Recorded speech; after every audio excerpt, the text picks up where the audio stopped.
Descaso, má sorte, uma sequência de fatalidades. Estas eram consideradas as causas do pior acidente radiativo do Brasil, até agora. Mas 30 anos depois da tragédia com o Césio 137, o Fantástico voltou a Goiânia, visitou o local onde era o ferro velho em que tudo começou, encontrou sobreviventes, ouviu cientistas e conseguiu um depoimento exclusivo que traz uma reviravolta no caso. O físico Flammarion Goulart está calado há 30 anos. Ele foi um dos condenados pelo maior acidente radiativo da história do país. O vazamento do Césio 137 em Goiânia. 4 mortos, 151 contaminados graves.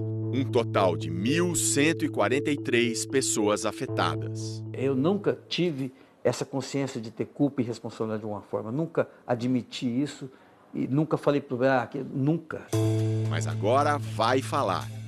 E vai voltar 30 anos no tempo para contar uma versão bem diferente da que o Brasil conhece. Quando eu fiquei sabendo que tinha acontecido, que estava acontecendo aquilo, eu corri aqui para ver se o equipamento estava aqui e vi que não estava.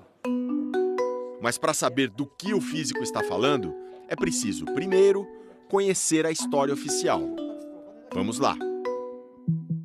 Goiânia, 13 de setembro de 1987. 2 catadores de reciclagem retiram parte de um aparelho de uma clínica abandonada, o Instituto Goiano de Radioterapia. Eles começam a desmontar a peça. 18 de setembro. Os 2 vendem a peça, de mais de 300 quilos, para um ferro velho. O dono do lugar, de nome Devair, chama 2 funcionários para completar a desmontagem. Depois de muitas marretadas, lá dentro do cabeçote de chumbo, os trabalhadores encontram uma cápsula com 19 gramas de um pozinho, esbranquiçado de dia, brilhante à noite. Escurecendo, eu vi aquele trem azul. No dia seguinte, Devair já começa a passar mal e põe a culpa numa feijoada. 24 de setembro. Ivo, irmão de Devair, visita o ferro velho e leva um pouco do pó brilhante para casa, no bolso da calça. A filha dele, Leide, se lambuza. Na hora que eu cheguei lá, ela falou: titia, vem ver a pedrinha lumiante que o papai trouxe. Eu entrei, ela mesma apagou a luz.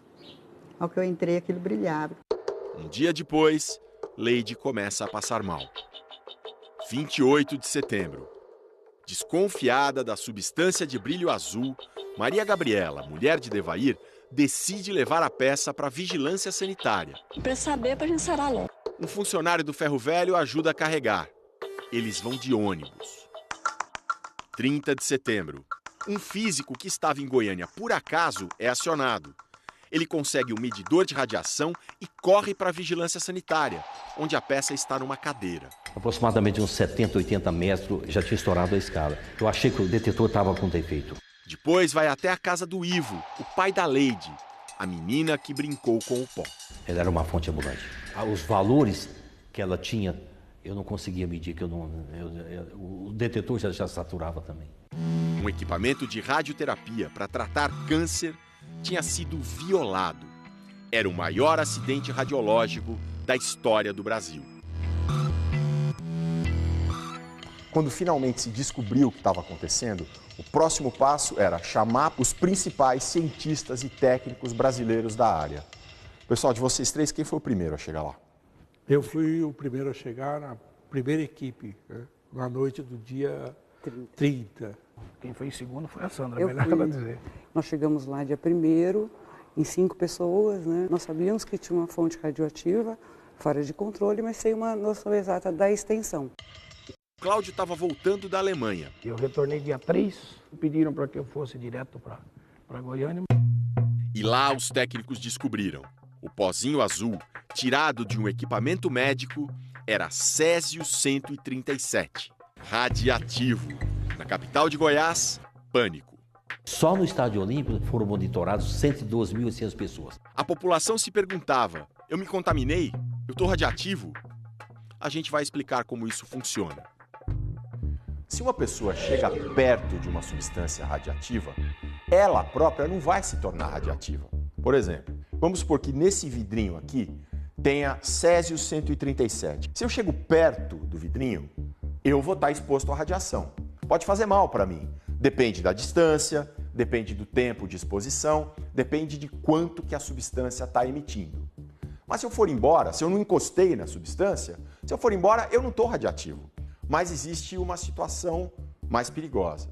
Por exemplo, alguém que pegou a substância radiativa e passou no braço, passou no corpo. Aí sim, a pessoa está tendo contato com a substância radiativa e se ela for embora dali, ela vai passar, vamos dizer assim, a radioatividade para quem está em torno dela. A solução é lavar, lavar, lavar, até o césio sair. Mas existe uma situação ainda mais grave. Aconteceu, por exemplo, com a menina Leide, que é quando a pessoa come a substância radiativa. Quando ela respira a substância radiativa. Aí é infinitamente mais sério, porque a substância que faz mal está dentro do organismo. Existem remédios que retiram o césio do organismo, mas isso pode levar meses. O Oderson passou por isso. Eu fui a última pessoa a sair da quarentena. Ele é irmão do Devair e do Ivo. Aqui ficava o ferro velho do Devair. Você mexeu no césio, né? Peguei um fragmentozinho, metade de um grão de arroz, mais ou menos, coloquei na palma da mão e fiz esse movimento. Muito rápido. As marcas ainda são visíveis. A amputação do dedo foi proveniente disso, porque queimou também, nesses 2 dedos, aqui onde eu peguei. Odete, cunhada do Ivo, o pai da menina Leide, também tem cicatrizes. O Ivo, aí ele falou assim, vou fazer a Odete ficar bonita. Aqui, somente o papel que ele trouxe, ele passou no meu pescoço. Passou aqui. Isso aqui ficou na carne viva. Ela e o marido, Kardec, estavam entre as vítimas mais graves, transferidas de Goiânia para o Hospital da Marinha, no Rio. A gente lembra que a gente via as pessoas, né, passar mal, que tinham estado mais grave, né? Com eles foi também Maria Gabriela, a primeira a desconfiar do pó azul. A menina Leide já estava no Rio. Maria Gabriela, de 37 anos, e Leide, de 6, morreram no mesmo dia, 23 de outubro. Dia 27, morreu um funcionário do Ferro Velho, Israel, de 20 anos. No dia seguinte, mais um, Admilson, de 18. A farmacêutica Sandra lembra que ele não queria ser transferido. Ele começou a chorar muito. Ele achava que lá ele ia morrer. E ele morreu. Os 4 foram enterrados em caixões de chumbo. 3 médicos responsáveis pela clínica abandonada, mais um físico e o dono do prédio, também médico, foram condenados em 1996 por homicídio culposo, sem intenção de matar. Receberam pena de 3 anos e 2 meses em regime aberto os médicos Carlos Bezerril, Criseide Dourado e Orlando Teixeira, além do físico Flamarion Goulart. Em 97, a pena foi substituída por serviços comunitários. O dono do prédio, Amaurilo Monteiro, foi condenado a 1 ano e 2 meses. Depois, conseguiu a suspensão da pena. Em 1998, todas as penas foram extintas por um indulto presidencial.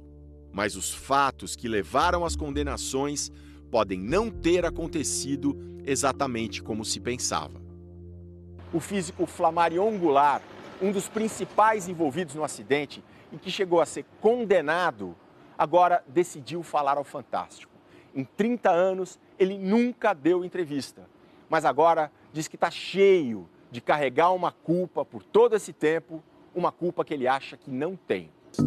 Na época, Flamarion dava consultoria para o Instituto Goiano de Radioterapia, a clínica que foi desativada e onde os catadores encontraram o equipamento com césio 137. O senhor sabia que aquele equipamento estava largado lá? E se eu disser para você que não estava largado lá? Então, gostaria muito de saber como é que estava. Pois é, aquele equipamento, na realidade, não estava largado lá.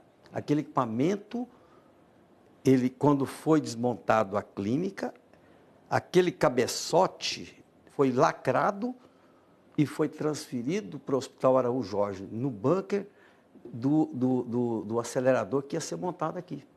Araújo Jorge é um hospital filantrópico de Goiânia, especializado em câncer. Todos os médicos condenados, mais o físico Flammarion, trabalhavam também aqui. 2 dos médicos ainda trabalham, assim como o físico. Só para eu entender, doutor Flammarion, então o que o senhor está me dizendo é, por alguma razão esse equipamento foi trazido para um local protegido aqui do hospital. Exato. E acabou voltando para a clínica. Acabou voltando para a clínica. E o senhor não sabe explicar por quê? Não sei. O físico diz que viu a cápsula de césio no Hospital Araújo Jorge. O doutor Bezerril sabia muito bem do risco daquele equipamento. E para o doutor Bezerril, esse equipamento estava aqui.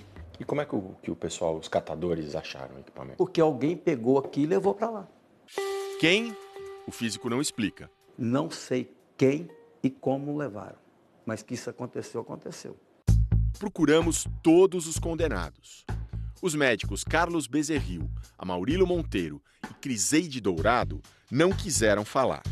O advogado do médico Orlando Teixeira disse que seu cliente nunca soube dessa história. De forma alguma, em hipótese alguma. O crime prescreveu em 2005.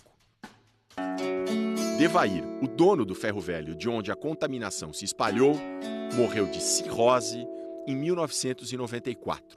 Ele deixou uma frase assim: eu me apaixonei pelo brilho da morte.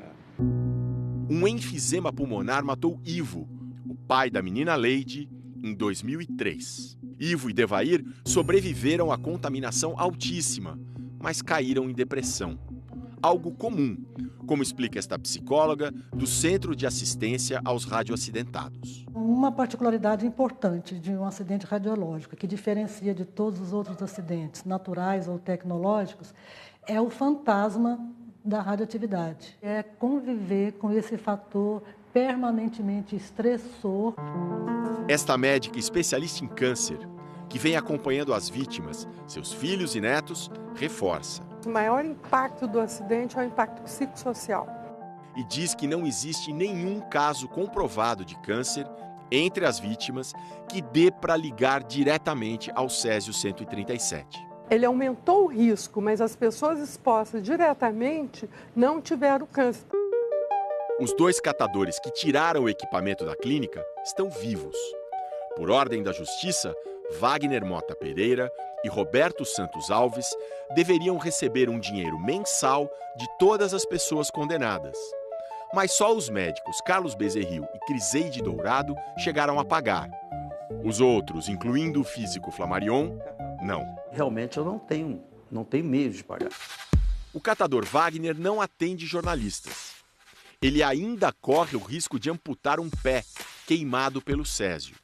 Roberto Santos Alves teve um antebraço amputado já na época. Nós localizamos o Roberto, nesse bairro de comércio de peças usadas em Goiânia. Ele não quis dar entrevista. Quer falar comigo não, Roberto? Não mexi com esse trem, não. O que sobrou do acidente veio para cá. Um depósito de lixo radiativo a meia hora de Goiânia. Tudo guardado em caixas de concreto enterradas nestes morros.